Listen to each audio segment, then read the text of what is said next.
أعوذ بالله من الشيطان الرجيم بسم الله الرحمن الرحيم Assalamu alaikum wa rahmatullahi wa barakatuhu, dear viewers. Welcome back to another live stream presented to you by the Ask Islam team in Canada, where we discuss different topics every single week. We have whether it be atheism, religion, Christianity, Islam, and different topics about beliefs of religion, especially the Ahmadiyya Muslim community. And inshallah, today we have a very interesting topic and panelists who are here to discuss that topic as well. But before I introduce our panelists and then the topic at hand today, I first want to let all our viewers know about the format of this live stream. To those of us who are new to this stream, this is to let them know how the stream works. And for those of us who are regular in joining the stream, just as a refresher for them as well. So inshallah, the stream, we will begin with the monologues of our panelists. They will lay down the foundation of the question at hand today. And then after that, we open up the floor to our viewers to come live onto the show and ask a question. Or if they do not feel comfortable coming onto the show, they can always ask questions in the chat as well. And inshallah, we will take those up. Just a request to the viewers who would like to join us on stage to ask questions to please show your camera before being added to the stage, and once you've shown your camera, you can turn it off and then you can come onto the stage. So with that, I will first introduce our panelists for today. We have Rabi Shahrukh Abid Saib. I welcome him to the show. Assalamu alaikum Shahrukh Abid Saib. And then we have Rabi Atal Wahab Sahib, who is also joining us, a familiar face on the show. Atal Wahab Sahib, assalamu alaikum warahmatullahi wabarakatuh. Wa alaikum assalam wa rahmatullah. So today's topic, dear viewers, is quite an interesting one. It's mostly related to atheism, and the question that we are trying to answer today, or at least not answer, but at least discuss today, is: did humanity create God?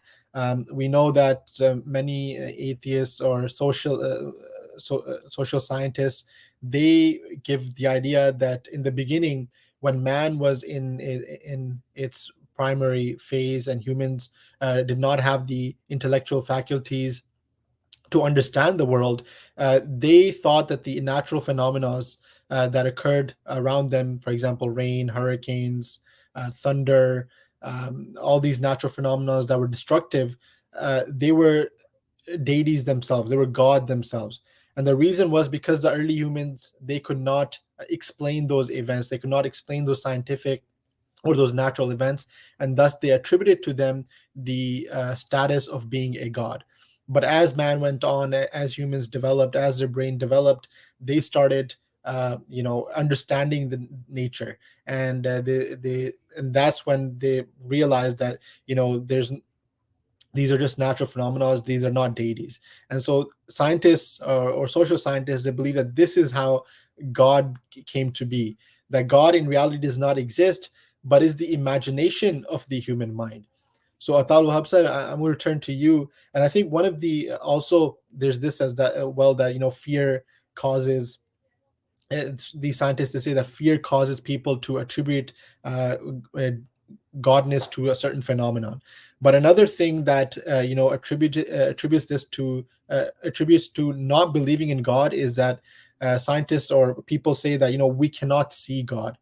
And if we can't see such a thing, cannot see one thing, that means it does not exist.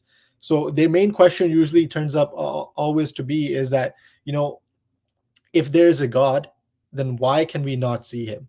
So Tal Wahab, if you can, quickly elaborate on this as well, just some points that is it necessary for us to see or experience a thing for it to exist, or is there a different thing, different phenomenon when it comes to God? Jazakumullah, nahmaduhu wa nusalli ala rasulihil kareem wa ala abdihil masihil maud. Amma ba'du, fa'udhu billahi minash shaitanir rajeem. Bismillahir rahmanir rahim. I would also address to the first point that you raised, especially from the atheist perspective, that God is a product of human imagination and it's a because when we could not find any reason behind any certain forces or certain natural laws, so we attributed them to God or deities. However, when we look at the history of mankind, we find that it's the concept of God and also the concept of believing in one God is as old as human civilization. And um, we have so many prophets and their followers, their traditions, their legacies that continue until now. However, the beliefs in multiple gods or polytheism is a degeneration of a faith and religion which was always in its original form a monotheistic belief in one God. So it's not that um, the human beings they used to believe in so many different forces, and then they came up with this idea to combine them into one and attributed everything to one God. Um, Rather, it was other way around, and it was belief. Monotheism came first, belief in God, and we have, as I mentioned, so many prophets and their scriptures, their legacies, their traditions. They all point towards one thing, one central force that was Allah the Almighty, whether you call him God, Allah, or Parmeshwar, or any other name. So we find that God was always a very central force in human civilization since the beginning of time. So to say this is something which came up with human beings, they came up by themselves, is a kind of argument that does not have any very solid ground. However, when it comes to the second point of why, if yes, God exists, and um, then why can't we see it? So, and especially on this basis, in the present time, we see that people they have started denying God because they say that something that we cannot empirically prove, so it does not exist. However, this also thinking goes against their own ideology and all way of thinking on other scales, on other areas. For example, we don't believe in everything. Um, we can't see everything with the naked eyes. However, still we believe in many things. And also there are certain senses which are required to acquire certain forms of knowledge and information. For example, there are so many things that we can only smell. So if someone wants to see that information instead of feeling it through smell or sensory organs, so it means that he is um, going on the wrong path. And similarly, there are things that we can only feel, but we cannot see them, we cannot smell them, we cannot taste them. We can only feel their presence, like when the wind is blowing. Um, so, and then there are many other forces that we now know their existence, like magnetic force, electrical forces. All these forces exist, um, but in order to prove their existence and in order to find out their strength, we need certain tools and in a certain way of information um, to acquire this knowledge. So similarly, when the faith or religion talks about God, so it also provides us information that this is the path, this is the way in order to prove his existence. So just as you cannot find out this, the smell of any certain flower through eyes, rather you need senses, other senses. Similarly, in order to prove the existence of God, there is a roadmap, there is a path, there is a way in order to find him, and that has been given to us by faith in different times and ages. So, and if someone follows that method and tries to find out Allah the Almighty, then surely there is a guarantee by Allah Himself that وَالَّذِينَ جَاهَدُوا فِينَا لَنَهْدِيَنَّهُمْ سُبُلَنَا. that people who strive in my path, then we do show them the path towards us, and also this is how they can increase their faith in Allah, and they also experience God through those ways and means which are provided to us by faith. Jazakallah ta'ala for a very brief and a well stated answer to the question that we had, that if God exists, why can we not see them? And you touched based upon on the topic as well, that people say that religion evolved from or monotheism evolved from polytheism. But when we look at the history of all the religions, the Abrahamic religions in general as well, I mean, the latest example we have is of Islam. We see that at the time of the Holy Prophet sallallahu alaihi wasallam, the society was a polytheistic society. They were worshiping idols, and an example of that, and we know that that society was founded by Hazrat Ibrahim or Abraham alayhi salatu wasalam, who taught them monotheism. But over time, over generations, until the time of the Holy Prophet sallallahu alaihi wasallam, that generation forgot monotheism and turned into polytheism. So, as you mentioned, that as we look at the history of religions, we usually find that it evolves from monotheism to polytheism rather than polytheism to monotheism. So Jazakallah for that. And also you mentioned about, to the question that why can we not see God? And you mentioned that, there's different forces and different things in the universe which cannot be seen by the naked eye. Rather, they have to be felt or found through other senses or through other means and other machinery that we have around us, for example gravity, smell, those things we cannot see. So just because we cannot see one thing does not mean that it does not exist. So jazakallah ta'ala for that brief and inclusive answer. Rabbi Shahrukh Hamza, I'm going to turn to you now.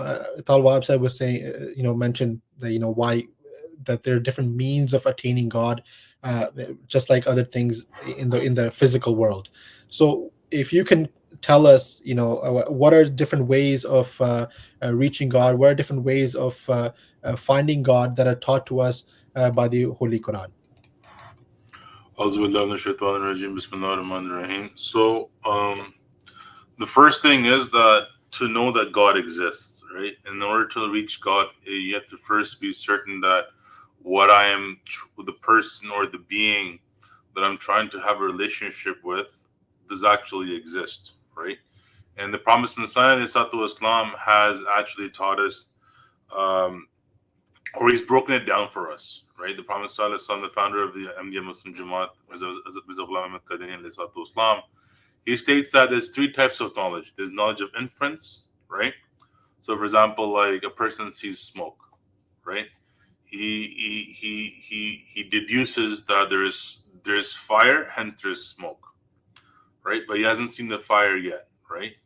And then there's knowledge with the way of sight, where a person sees a fire, right?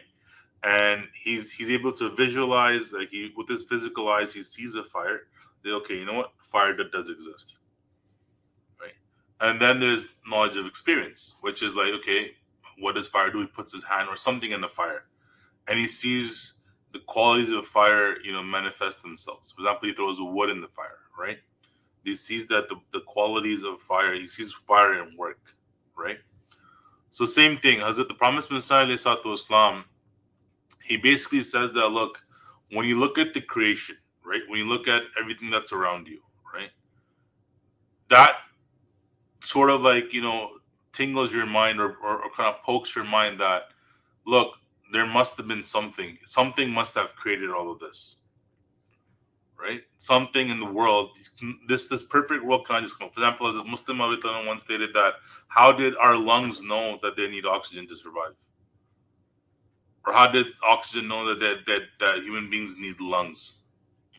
Right? Obviously, there was something there. There was a mastermind behind this whole plan, right? It's not because with the game of chance, there's still like imperfection somewhere, right? But so like this basically is like you sort of like infer that there is a powerful being, something out there, right? And then there is knowledge by the way of sight, right? And the promised Messiah, alayhi salatu wasalam, he basically describes this, and he says that, look, like, there are people around who claim to have a relationship with God, right? How do they live their lives, right? How is it that Allah Ta'ala, for example, he gives his own example, right? Like, he makes a claim, and that claim comes true, right? He makes a claim that, like, God told me that such and such thing will happen, and it happens. Like, such and such person will die like this, or wherever. And as a result, then he's like, look, like, you see these miracles of God happening, right? And then the third thing is to experience God. And how does one actually experience God? So one experiences God through different things. For example, they experience God through prayers, right? Biggest way to experience God is through prayers, is to pray to God and ask Him for help, right? For example, if someone is stuck in a situation and they can't get out, they pray to God and God takes them out of that situation. Right there, for them, they've experienced God, right? We have multiple cases where, people are sick and they're extremely sick. And the doctors are like, there's no way that these guys can survive. But then somehow Allah Ta'ala, like, they pray, their loved ones pray, or they write to, Hazur, the supreme head of the community, and they pray, and then somehow miraculously God, grants them, uh, grants them cure or heals them, right? So there's three ways of knowing that. First of all, that, when you look at the world, it tells you that there has to be a creator, right? And then you see, like, read the word of God. You read, you look at the lives of prophets and how they were treated, and how they say that everything that happens to us is by God. And then we ourselves experience God. And then one example that I've given is prayers, right? Another example could be like seeing true dreams, or receiving revelation from God, right? So the way to get to God, right, is, and the Holy Quran has given us, the promise of Sallallahu Alaihi Wasallam says that the Holy Quran is that yardstick, it's that measuring stick to see, like, how you connect with God. And the most fundamental thing is to ask God, does He exist or not? Is to ask for Him, right? Pray to Him in the manner that has been taught to us by a prophet, right? And then, what's it called? Ask Him, like, do you exist? Right? Oh God, do you exist or not? The best way to find out is to know. And the fourth head of the MD Muslim community, Allah be pleased with him, he once said that, what, I was pondering over this question for a long time. And I was asking God, like, God, do you exist? Do you exist? And at one point, he's like, I saw a vision that solidified my belief in God. Right? So the Prophet Islam, he says this in Fatah Islam, his book, he says that whoever knocks, the door will open for them. Right? So it's a matter of knocking. It's a matter of actually trying to follow the ways that has been taught to us. And our belief is that right now that way has been taught to us by the Holy Prophet Muhammad, peace be upon him. Right? So when a person does that, right, they experience God, and then they build on their relationship with God as well.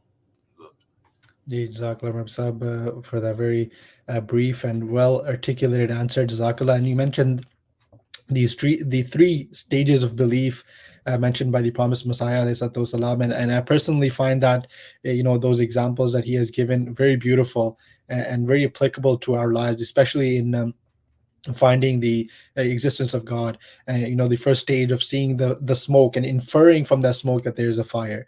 And in the same way, when it comes to the existence of God, looking at the universe and inferring that, okay, there must be a creator for this.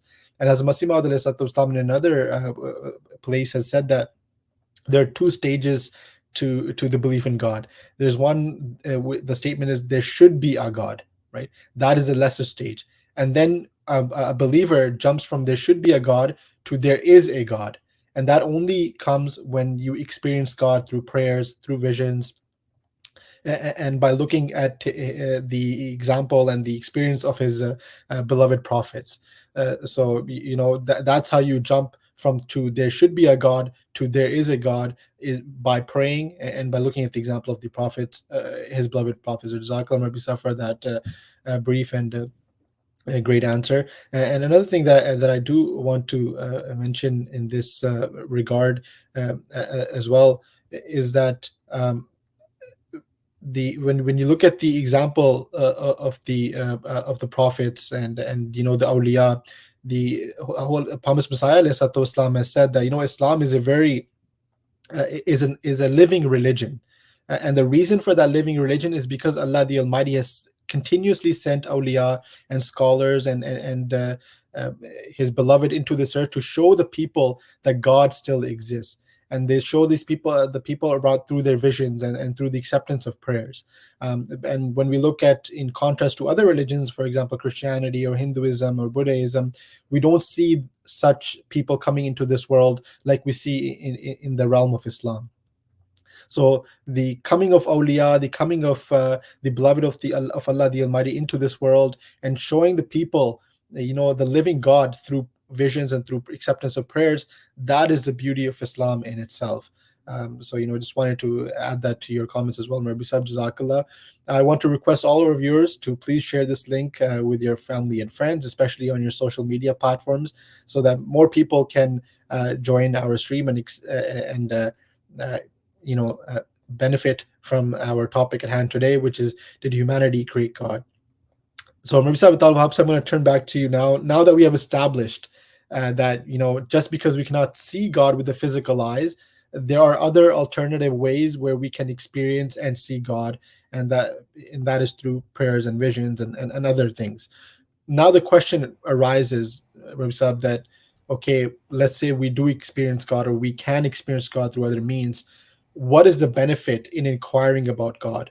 We as human beings were very we like to weigh the pros and the cons. We like to see, okay, whether this thing will be beneficial to me, what can it give to me, and what will I have to lose to get it, right? So we're very conscious about weighing things when we are trying to search for something.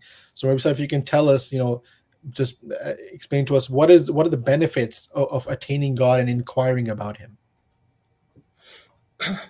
Zakala. Whatever thing exists in this world, everything has a certain role to play.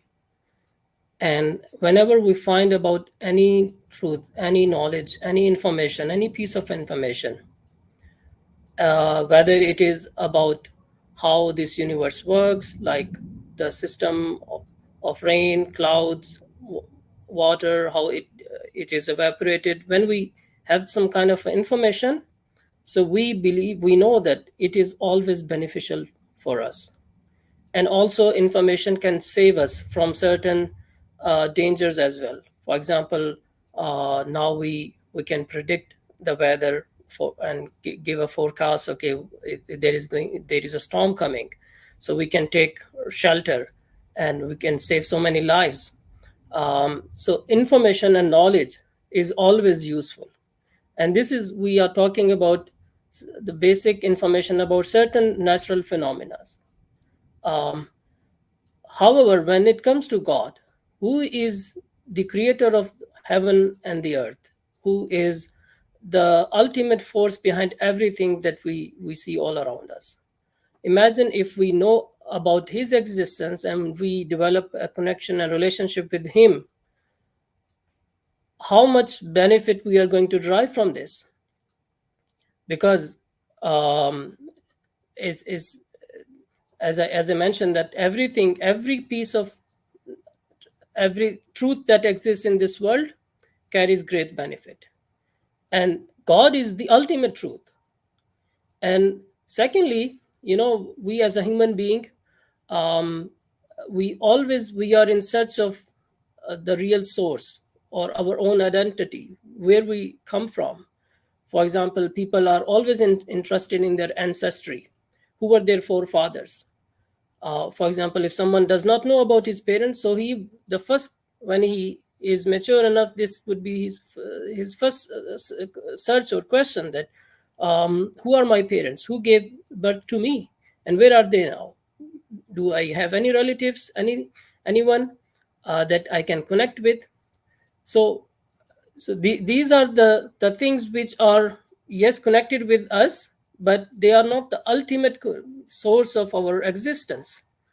But the creator, who is the cause of all other causes, that's why we have this innate desire within us to have that search for, or to keep on searching for God. That's why the promised Messiah Islam has mentioned in his book, The Philosophy of the Teaching of Islam, that it's a part of human nature to search for God. That's why Allah the Almighty has filled our heart with the divine love. And when we we have closed that door, and we don't want to look for him or search for him, we feel agitated. We become restless. And that's now we see that in this world, when we have all the worldly means and luxuries available, people are still, because of this hollowness inside their spirituality, they are struggling. They are suffering from anxiety and restlessness and mental health issues, all these things, because they have rejected and one very fundamental reality of this world, that is Allah the Almighty, that is God. So, this is, if when we know why, and because, and also when we know that there is a God, then also we can find out the next question, then why he has created us, what's the purpose of our life. So rejecting God, denying his existence, also means that we deny the fact that there is no purpose in life. We also reject the idea, that every something, or especially our being was created for some reason. There is, and then also there comes a point of accountability.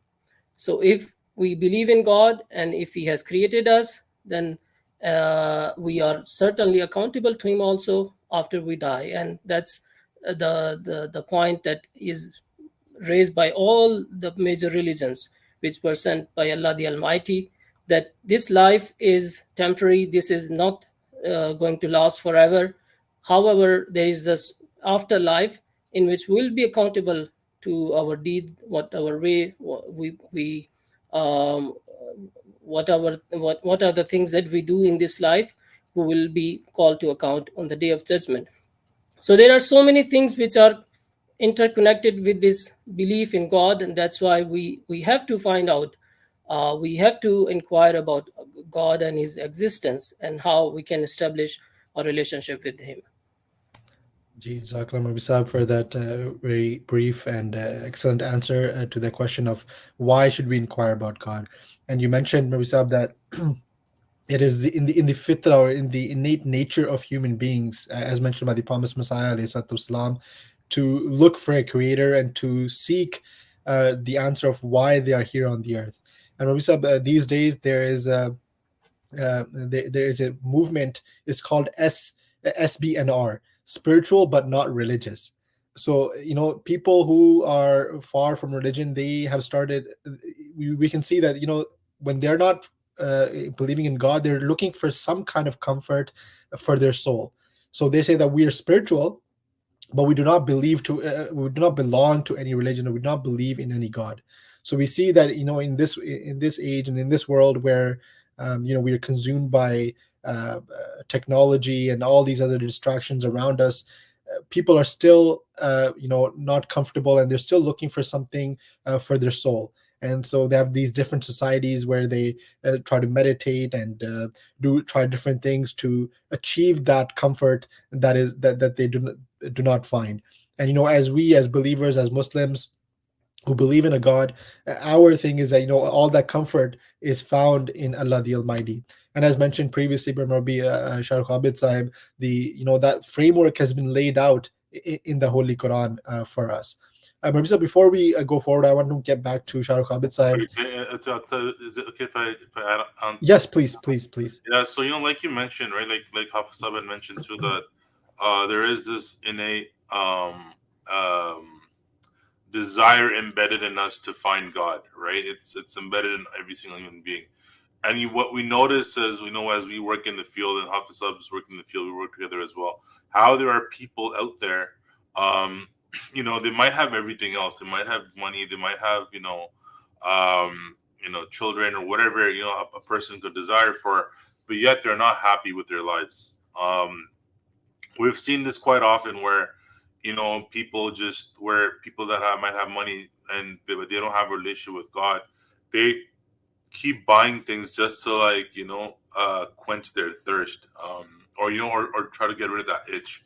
And or a lot of our youngsters or a lot of youngsters who are growing up, they're looking for that comfort too somewhere, right? So every single person out there is out there looking for some sort of comfort.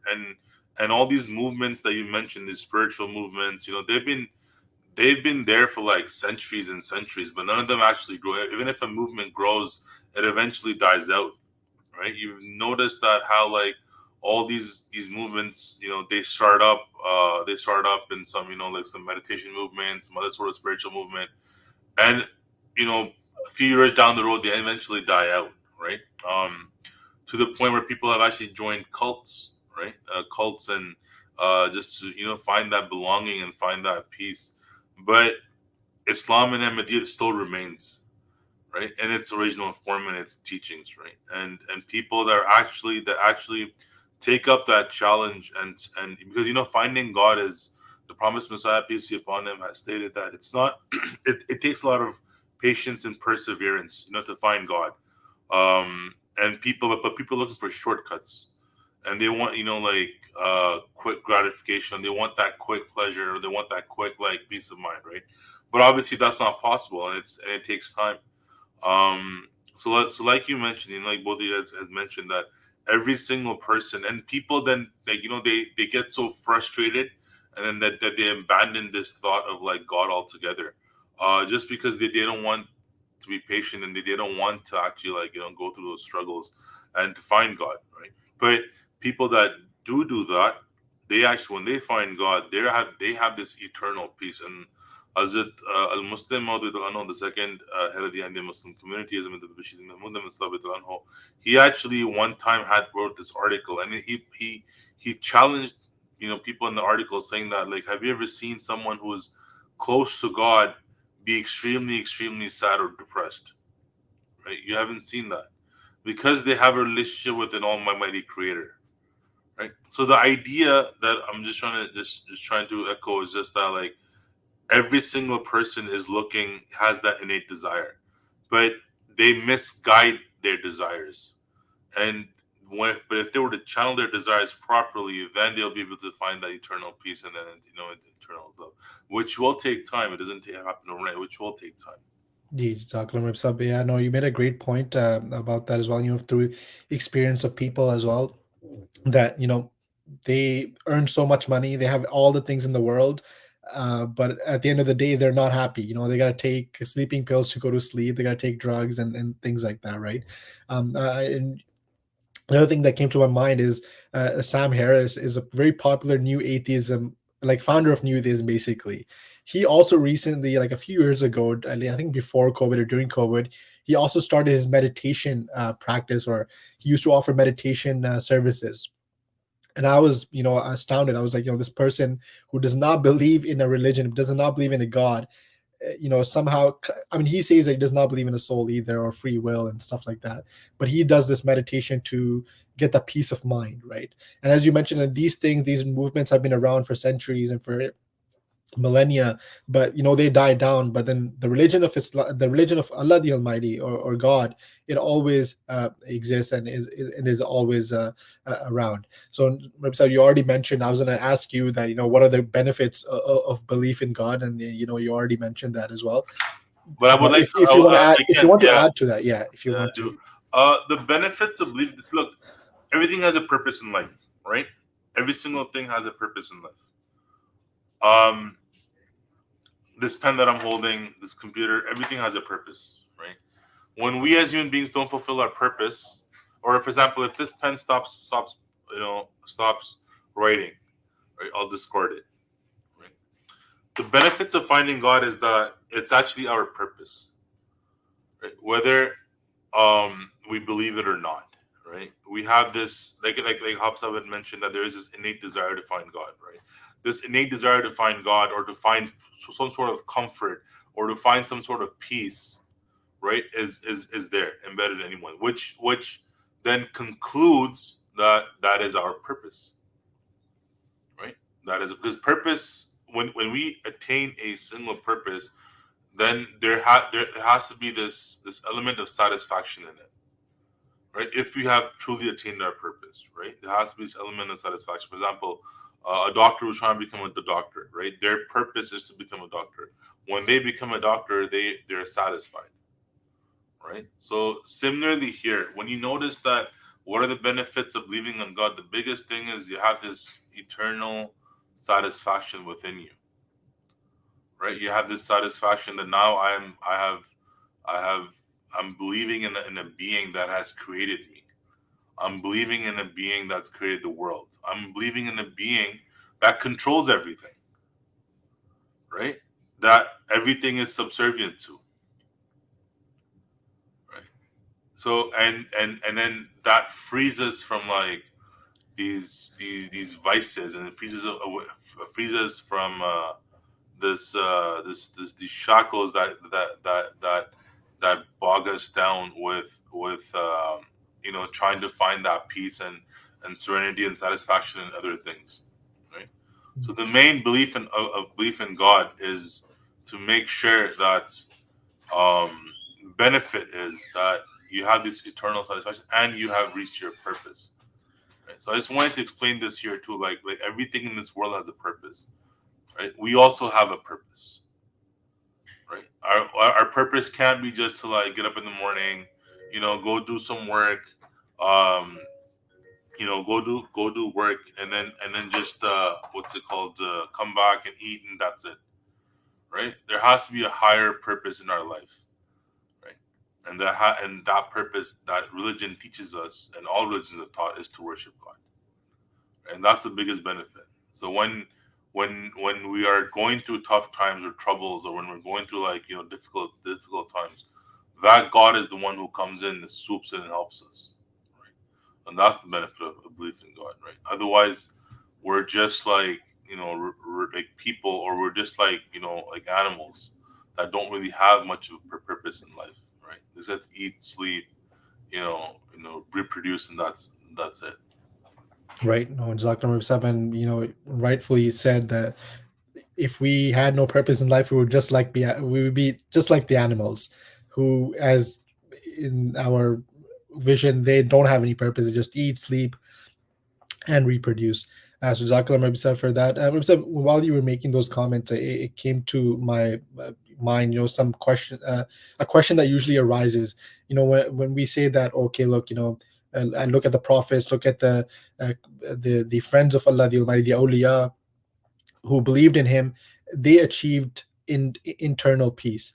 But some people raise this question. Atal Wahab said, I'm going to give this question to both the panelists, whoever, and I would request both of you to comment on this. The question arises that if people who believe in God are at peace and they're safeguarded by Allah the Almighty, then why do we see them suffering? Like, for example, an atheist might say that, oh, look, the Holy Prophet ﷺ, you're saying that belief in God gives you internal peace, Allah the Almighty safeguards you. But you look at the example of the Holy Prophet, or you look at the example of all the prophets of Allah the Almighty, in one way or the other, they either suffered some kind of pain, some kind of grief during their life, either to themselves or to their family. So Talwab Sahib, I'm going to go to you first, and then Shahrukh Sahib, I'll come to you as well. So Talwab Sahib, if you want to, get comment on this question that usually is raised by some atheists when we discuss this topic. The thing is that when we say that belief in God is very important, it's essential for our existence, and also our soul can only find peace through belief in God. So it does not mean that we don't have to make struggle in the life. It does not mean that people are not going to oppose us when we stand up for Allah the Almighty in order to establish truth and justice in the world. Because whenever any movement starts, or any person embarks on a personal struggle, also let's say if a student wants to become a medical doctor, regardless whether he believes in God or not, in both cases he has to make an effort. He has to study hard. So he has to go through that pain and suffering at an academic level. So similarly, when the prophets of Allah the Almighty, they stand up for a cause. That cause is to establish the truth of Allah the Almighty and to establish religion in the world and to call people towards the peace. So they do face resistance from other people. They do face resistance from their enemies, satanic powers. However, at heart they are always at peace. So that peace is not lost. Their mind are always at peace with Allah the Almighty. That's why we find great examples from the lives of the prophets, especially the Holy Prophet sallallahu alaihi wasallam, and also his followers. They would fight in the daytime, and at night time they would stay awake, remembering Allah the Almighty.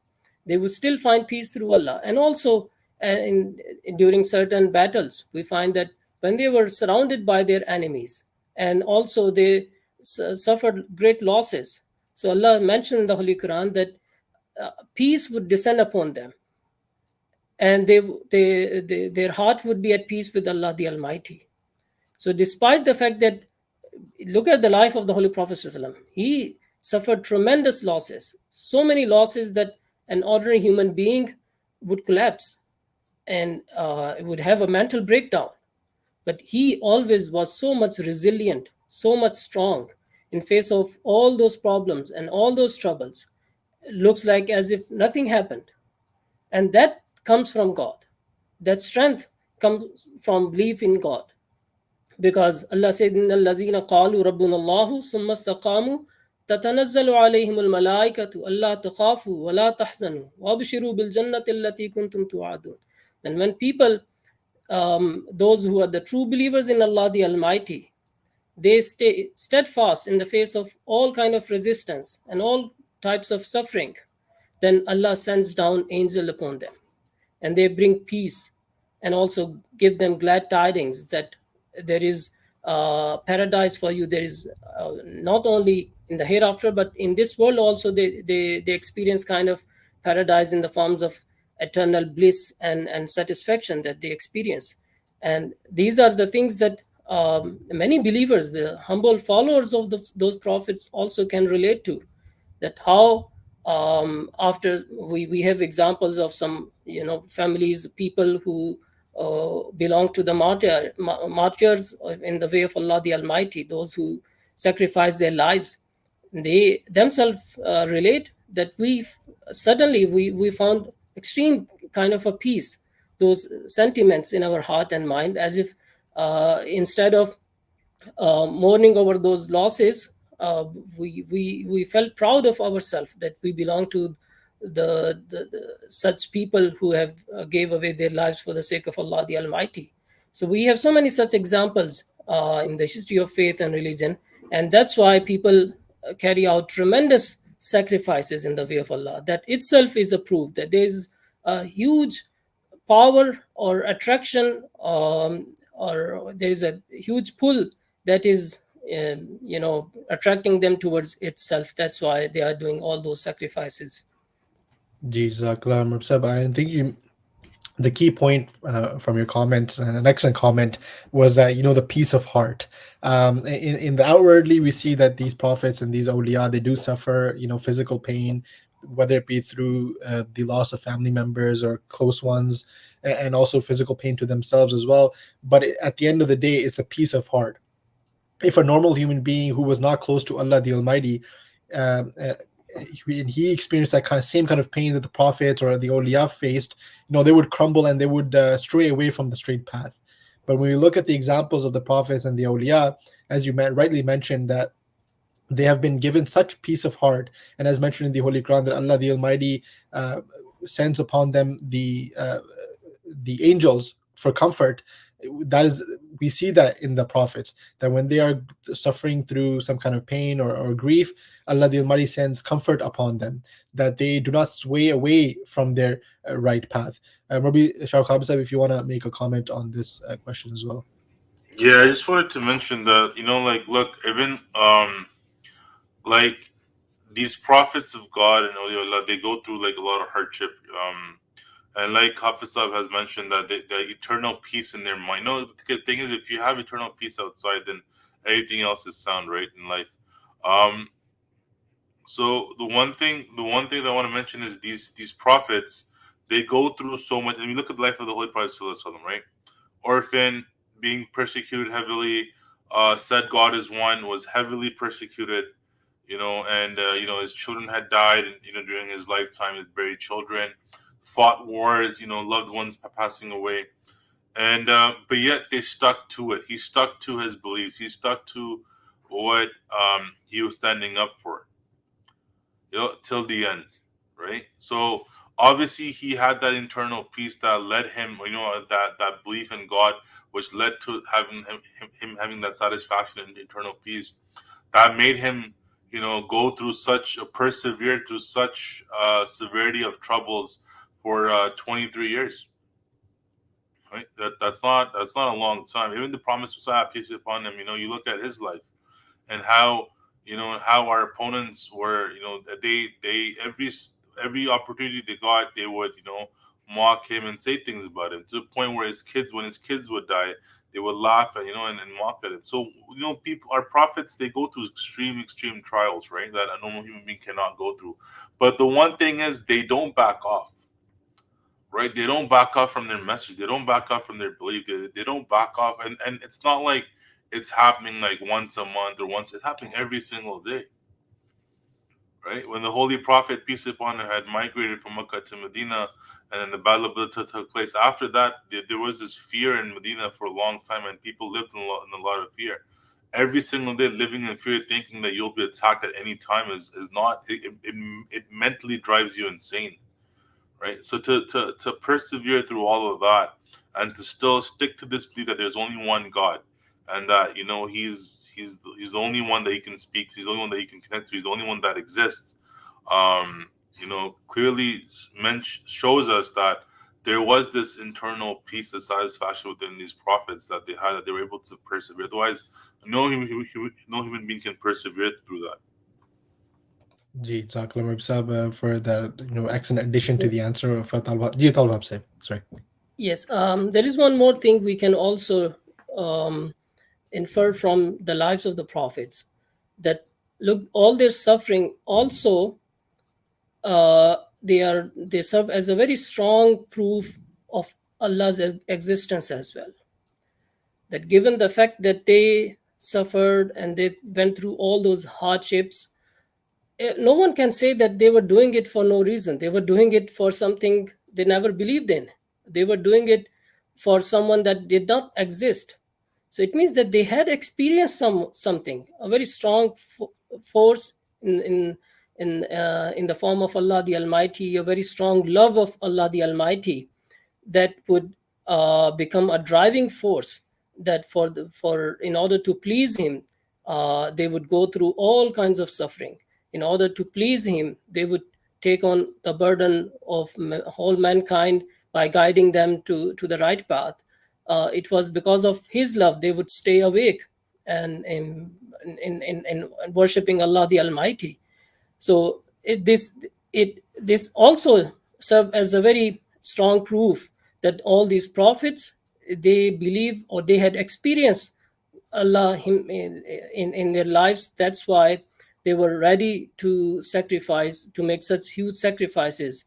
And also that's why they wanted the whole mankind also to learn about God and also develop a relationship with Him. Ji, Jazakallah to both panelists for their comments on this very crucial question that usually arises when talking to people who do not believe in God. And as you mentioned that there would have the suffering shows that their belief was so complete in God that they did not waver in the face of these hardships.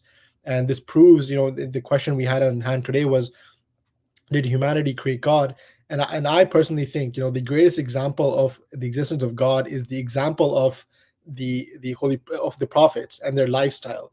They went through so much suffrage, they went through so much hardship to tell people to, spread the message of Allah the Almighty and spread the oneness of Allah the Almighty. And if God was just a creation of the human mind, if of its imagination, then they would have not had this perseverance.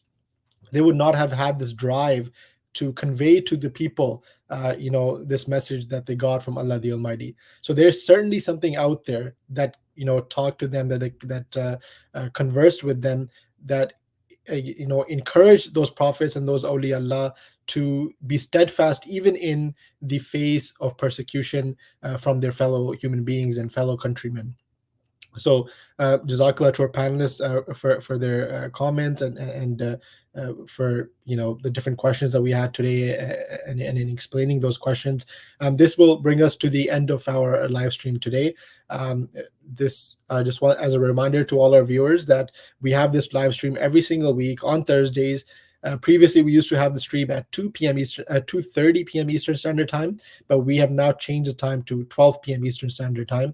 So, in this live stream, English live stream, is every single week at 12 p.m. Eastern Standard Time. And we also have an Urdu and Arabic stream, which are respectively on Wednesdays and Fridays. And we would encourage our viewers to also spread the link to that, to those streams as well, to their family members on their social media platforms as well. At the end, I would like to again say Jazakallah to our panelists for joining us today and giving us great answers and encompassing answers on the question that we had at hand today, which was, did humanity create God? And obviously this question can be discussed for many more videos and many more hours, and other things stem from this question. And inshallah, we will in the future try to bring more programs related to this topic of existence of God in the future as well. So with that, assalamu alaikum wa rahmatullahi wa barakatuh. Wa alaikum salam.